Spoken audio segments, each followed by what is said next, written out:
Ah oui, non, non, j'attends juste que le bug passe. Comme ça, on est tranquille. Mesdames et messieurs, aujourd'hui, on va se permettre de rêver.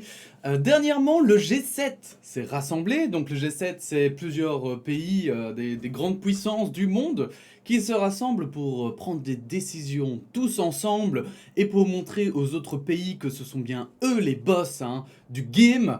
Euh, et durant ce G7, une décision semble avoir été prise qui pourrait peut-être mettre fin à l'évasion fiscale, ce qui serait incroyable, mais peut-être utopique. Je me suis pas beaucoup informé, j'ai juste vu ça passer, c'est passé dans pas mal de journaux, et du coup, je me suis dit, bah, tant qu'à faire, autant creuser un petit peu plus le sujet, et on a un article, pardon, de Mediapart qui le fait parfaitement bien. G7, une réforme fiscale mondiale sur mesure pour les géants du numérique. Présenté comme une avancée majeure contre l'évasion fiscale, l'accord du G7 sur une taxation de 15% pour les multinationales est un moyen d'enterrer la querelle entre les États-Unis et l'Europe sur les GAFAM. Cette fiscalité minimale risque de s'imposer comme une norme mondiale au détriment des États.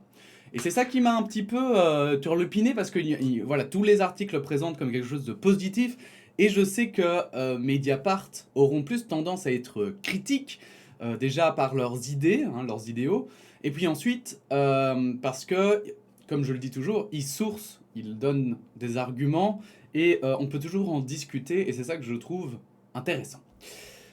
Après avoir multiplié les engagements ces derniers jours, ils ne pouvaient se dérober aux attentes. Samedi, dans l'après-midi, les ministres des Finances du G7 ont annoncé un accord qu'ils n'hésitent pas à qualifier d'historique sur la taxation des multinationales. Quand un politicien parle de quelque chose d'historique, il faut toujours qu'il y ait les voyants qui s'allument, les alarmes, pour se dire attention, ça sent l'arnaque. Maintenant, c'est peut-être vraiment historique, hein, mais. À l'issue de leur sommet à Londres, les responsables des 7 économies occidentales, États-Unis, Canada, Allemagne, France, Italie, Grande-Bretagne et Japon, se sont entendus pour engager un projet de réforme de la fiscalité mondiale visant à fixer un taux d'impôt minimal mondial sur les sociétés de 15%. Tous les participants y sont allés d'un communiqué triomphal. Cet impôt minimum mondial va mettre fin à la course vers le bas de la taxation des entreprises et apporter de la justice pour la classe moyenne et les travailleurs aux États-Unis et à travers le monde, s'est félicité Janet Yellen, secrétaire américaine au Trésor. C'est un accord historique et je suis fier que le G7 fasse preuve d'une direction collective en cette période cruciale pour le redressement de l'économie mondiale, a poursuivi le chancelier de l'échiquier britannique Rishi Sunak, hôte de ce sommet. Il s'agit d'une très bonne nouvelle pour que la justice et la solidarité, fiscale, ça me trouble, pardon, excusez-moi, et d'une mauvaise nouvelle pour les paradis fiscaux du monde entier, a enchaîné le ministre des Finances allemand Olaf Scholz. Nous sommes parvenus à un accord sur la taxation internationale du 21e siècle, qui doit permettre notamment une juste taxation des géants du digital, a ponctué le ministre des Finances Bruno Le Maire. Mais il n'y a pas que les géants du digital. C'est à peu près toutes les multinationales du monde entier. Mais bon, soit, passons, c'est un détail. Malgré tout, je reste, moi personnellement, justement, c'est pour ça que j'avais envie d'une analyse, parce que je reste assez sceptique en fait, que tout à coup, les mecs, ils ont viré de bord et ils se sont dit, bah putain, pendant des années, on a détaxé les sociétés et maintenant, boum, il faut les retaxer, c'est pas possible. Ça me paraît extrêmement bizarre. Alors peut-être c'est possible et ce serait trop bien. Mais d'un autre côté, genre, ça me paraît trop beau pour être vrai, vous voyez. La satisfaction affichée par les uns et les autres est à la mesure de leurs appréhensions passées. Le multilatéralisme vit encore. Après les années Trump, les conflits et sanctions commerciales à répétition des uns contre les autres, le gouvernement américain est prêt à renouer le dialogue avec ses alliés. Et pour la première rencontre depuis plus d'un an en raison du Covid, les ministres des Finances sont parvenus à trouver un début de terrain d'entente sur un sujet de discorde qui les divise depuis des années, la fiscalité des multinationales. Alors que les discussions menées par le CDE font du sur place depuis près d'une décennie, l'annonce de ce projet d'une taxation minimale des multinationales fixée en fonction des ventes réalisées dans les pays et non plus de l'emplacement du siège marque un tournant. Poussés par des opinions publiques qui ne supportent plus l'évasion fiscale et le règne des paradis fiscaux, les responsables acceptent de donner un coup d'arrêt à la concurrence fiscale entre les pays, devenue la règle internationale.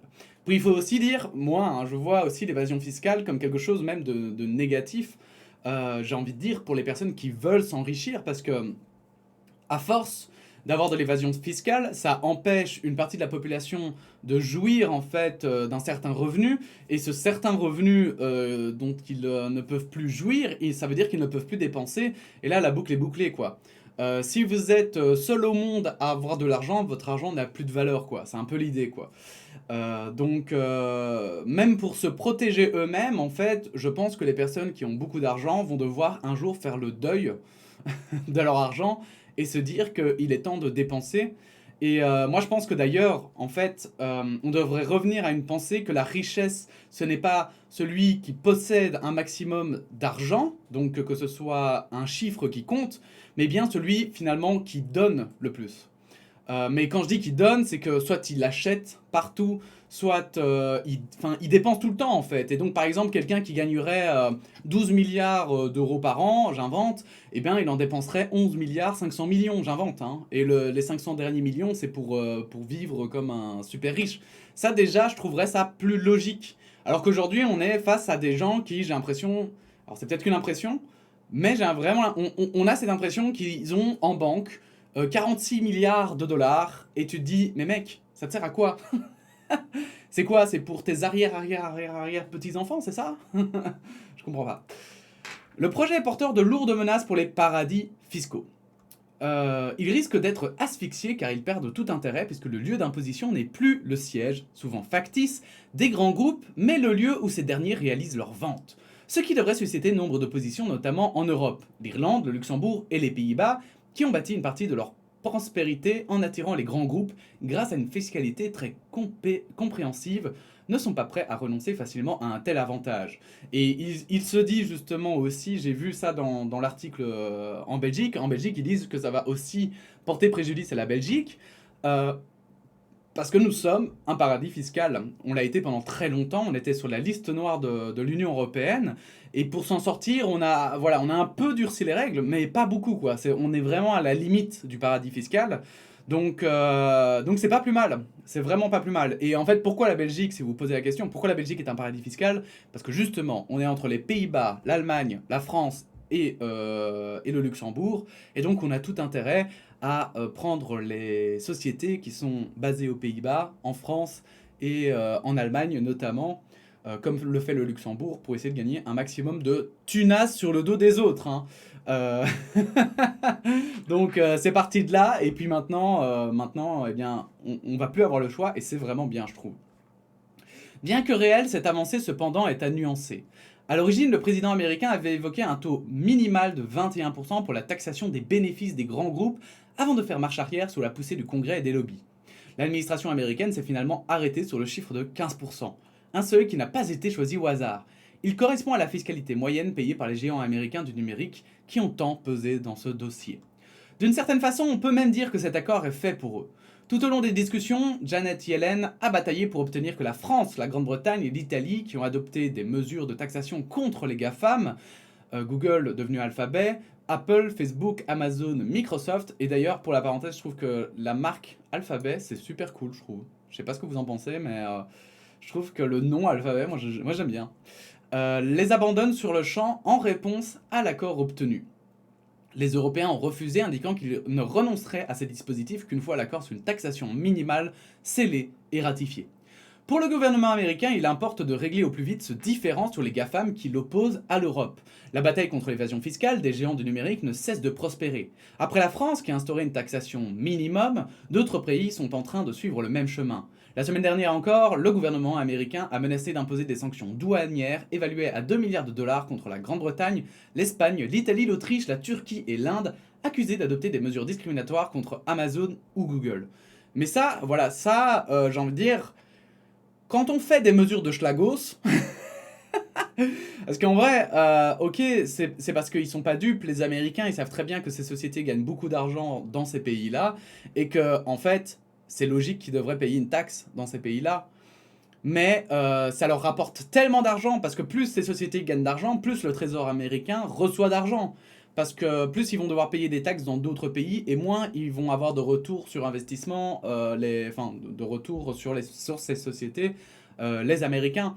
Mais ce qui est hypocrite là derrière, c'est que voilà, ça les arrange bien pour des sociétés comme les GAFAM, mais par contre, ça les emmerde bien quand c'est d'autres sociétés. Quand ce sont d'autres sociétés. Et aussi, moi je trouve que ce qui est dérangeant, c'est que les GAFAM engrangent énormément d'argent pour finalement très peu d'employés, par exemple. Donc, moi je trouve qu'il faudrait réfléchir à, effectivement, est-ce que ces revenus sont justifiés en fait. Et un dernier point aussi sur lequel je trouve que enfin, voilà, les États devraient se pencher, c'est qu'une société qui constamment est en bénéfice, c'est pas normal. Une société doit parfois descendre, parfois monter. Et pour le moment, en fait, on voit des sociétés qui ne font qu'essayer d'avoir des bénéfices pour pouvoir après toujours avoir autant d'actionnaires, toujours avoir la possibilité après d'être intéressant, d'être chic, d'être chac, enfin bon bref. Surtout les États-Unis redoutent les textes en préparation à la Commission européenne. Une directive sur la transparence des multinationales est en cours d'adoption. Elle vise à obliger l'ensemble des groupes travaillant en Europe à déclarer pays par pays leurs activités, leurs implantations, leurs salariés, leurs chiffres d'affaires et leurs profits. Ce texte, qui doit encore être adopté par le Parlement européen, les différents pays, constitue une avancée majeure dans la lutte contre l'évasion fiscale. Et il disait que pour l'Union européenne, ça faisait 10 ans qu'il taffait dessus, et moi, je pense que c'est ça la plus grande tristesse que j'ai par rapport à l'Union européenne, c'est qu'en fait, l'Union européenne, c'est une force brute exceptionnelle, parce que vous imaginez si on avait décidé ça, que l'Europe, l'Union européenne avait décidé de mettre cette taxation, mais sans demander l'avis à l'Amérique, aux Américains, ou au reste du monde d'ailleurs. En fait, forcément, les pays du monde auraient dû suivre, en fait. Ça n'aurait pas été un choix. Et en fait, c'est hyper dommage parce qu'on réussit jamais à faire ça en Union Européenne.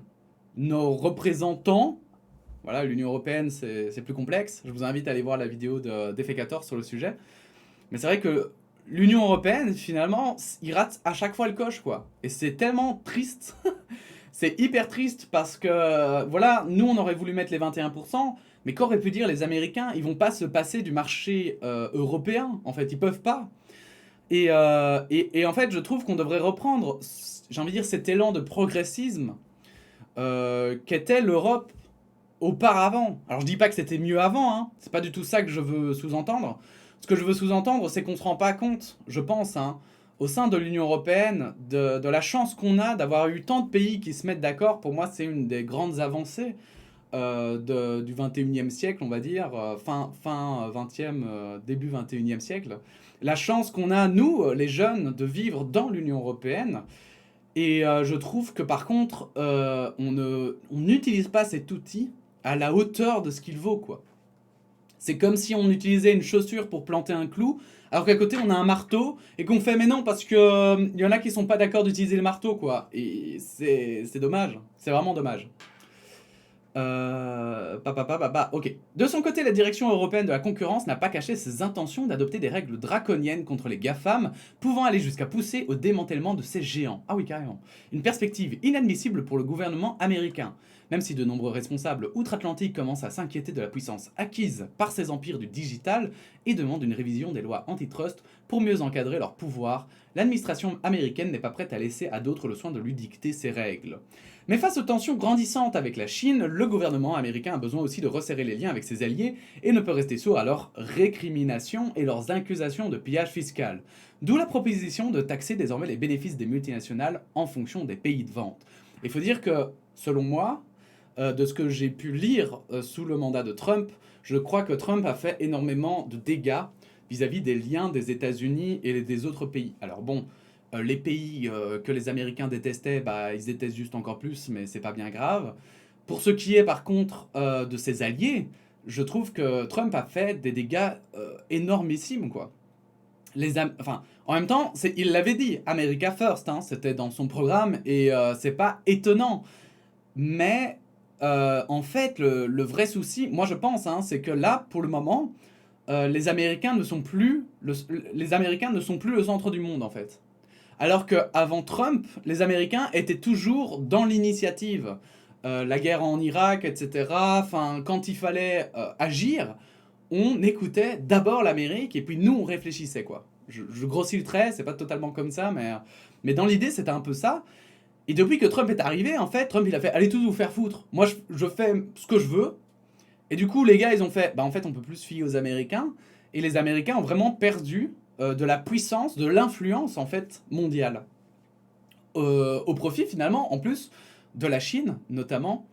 Et un peu de la Russie, mais je trouve que c'est surtout, moi, c'est ça qui me trouble. Je trouve que la Chine réussit à avoir une influence assez dominante, assez impressionnante par rapport aux autres pays du monde.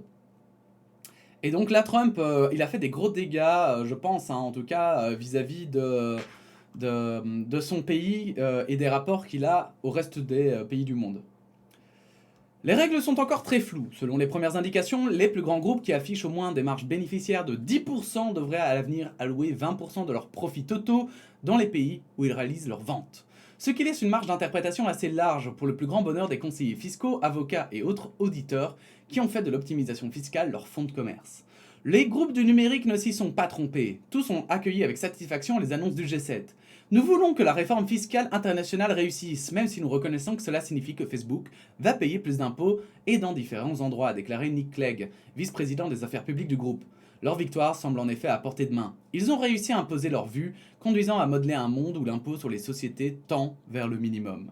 Beaucoup d'organisations redoutent déjà que le taux de 15% ne devienne la norme dans tous les pays, obligeant les gouvernements à s'aligner les uns après les autres sur ce chiffre et à renoncer à d'indispensables rentrées fiscales. Le danger est particulièrement grand pour de nombreux pays émergents qui tirent l'essentiel de leurs ressources budgétaires des taxes sur les activités extractives, pétrole, matières premières. Fixer un taux minimal mondial d'impôt sur les sociétés de seulement 15% est bien trop bas, estime le NG Oxfam. Cela fera peu pour mettre fin à une dangereuse course vers le bas sur l'impôt des sociétés et au vaste recours aux paradis fiscaux. Pour l'association Attac, le bénéfice à attendre de cette mesure est marginal à court terme. Et je pense aussi qu'effectivement, en fait, on parle quand même des plus grands groupes de la planète. Et en fait, ce qui est illogique avec ces 15%, c'est que les plus grands groupes de la planète ne payent que 15% d'impôts. Dans l'idée, moi, en termes d'impôts sur mon salaire, en fait, théoriquement, quand je travaille, je paye 50% de mon salaire part dans des impôts, dans des cotisations, etc. etc. Et ces sociétés payent moins donc qu'une personne physique en impôts. Et c'est hyper... Enfin, 15% quoi. C'est comme si on considérait que c'était des petits indépendants quoi. On est vraiment à la limite. Et j'avoue que je trouve ça... Enfin, 15% c'est un peu de la rigolade quoi. Et je pense que le pire, c'est que comme je le dis, ça va nous retomber dessus. Mais enfin, nous en soi, je pense que... Il y a un moment donné, il vaudra mieux être pauvre que riche quoi. Dans le sens où ceux qui auront beaucoup d'argent vont se retrouver dans la merde parce que ben ouais, tout le monde va les détester. Ces gens poussent à ce qu'on les déteste du fait qu'ils paraissent juste être des sanctus qui sont là pour pomper le fric des autres et ne pas partager quoi. Et ça, je pense que effectivement, vu qu'on tend quand même de plus en plus dans la violence, enfin non, ça c'est peut-être une impression. Ça j'avoue, c'est peut-être une impression. Mais disons que voilà, on a vu dans les révolutions, c'est surtout ça que je voulais dire, que c'est ceux qui paraissent les plus profiteurs qui tombent en premier. Et moi je pense qu'en fait, ils auraient tout intérêt à partager cet argent qu'ils gagnent. Surtout qu'en plus, qu'est-ce que tu... Enfin, je sais pas, imaginez, vous avez 1 milliard d'euros déjà. Vous achetez une maison, une belle maison. À, je sais pas, Bruxelles, il y a des maisons à 10 millions d'euros par exemple. Allez, vous avez encore 990 millions d'euros à dépenser. Vous achetez, allez, je sais pas, une société pour avoir un salaire tous les mois. Vous achetez une société à 90 millions. Voilà. Société qui commence à monter, par exemple. Et en fait, c'est bon. Tranquille. Vous avez encore 900 millions. Vous achetez un bateau, je sais pas, un yacht. Mais enfin, vous comprenez ce que je veux dire? C'est qu'en fait, proportionnellement, quand on y réfléchit, c'est absurde d'avoir autant d'argent. Parce que déjà, avec 1 milliard, tu fais quasiment ce que tu veux, quoi. En réponse, Bruno Le Maire a soutenu que 15% était un minimum et qu'il entendait bien se battre lors des prochaines réunions pour l'augmenter. La possibilité de pouvoir le modifier est bien des plus minces, car en acceptant d'annoncer ce chiffre dès la première réunion des ministres des Finances du G7, les pays membres l'ont en quelque sorte gravé dans le marbre. Les prochaines discussions seront pour en fixer les modalités. Les membres du G7 espèrent aboutir à un accord dès juillet, mais il faudra par la suite convaincre les pays du G20, notamment la Chine et la Russie. De son côté, l'OCDE espère voir aboutir les négociations sur la fiscalité mondiale en octobre. On saura alors vraiment comment il convient de lire cet accord, s'il est historique ou si, comme l'affirme déjà le Financial Times, les États-Unis seront les grands gagnants. Voilà, je trouvais ça intéressant de revenir vite fait dessus, parce que quand on nous dit que le monde va devenir tout joli, tout gentil, il faut toujours se méfier, quelles que soient d'ailleurs les décisions, et comme vous pouvez le constater, moi je suis pour dans le fond cette décision, mais c'est important de le nuancer et de voir aussi si on n'est pas en train de nous embobiner, hein, tout simplement, parce que, je vous le dis, c'est vraiment, ça c'est un truc qu'on m'avait dit en histoire, c'est pour ça que ça m'a frappé, mais quand on parle d'un truc historique en politique, c'est rarement historique. C'est les historiens qui décident quand c'est historique ou pas les politiciens. Et les historiens, ils ne le savent que quand c'est passé et qu'ils ont un recul dessus, donc pas avant 10 ans. Donc ça sert à rien de faire des choses aujourd'hui et de dire qu'elles sont historiques, sauf quand c'est vraiment sûr, c'est-à-dire que par exemple une femme première ministre ou présidente pour la première fois ou des choses comme ça. Mais pour le reste, méfiez-vous. Voilà, n'hésitez pas à donner votre opinion évidemment en commentaire, ce sera très intéressant. N'hésitez pas à vous abonner, partager cette vidéo, la liker si elle vous a plu. Et puis sinon, on se dit à bientôt pour de nouvelles actualités. Voilà, la bise!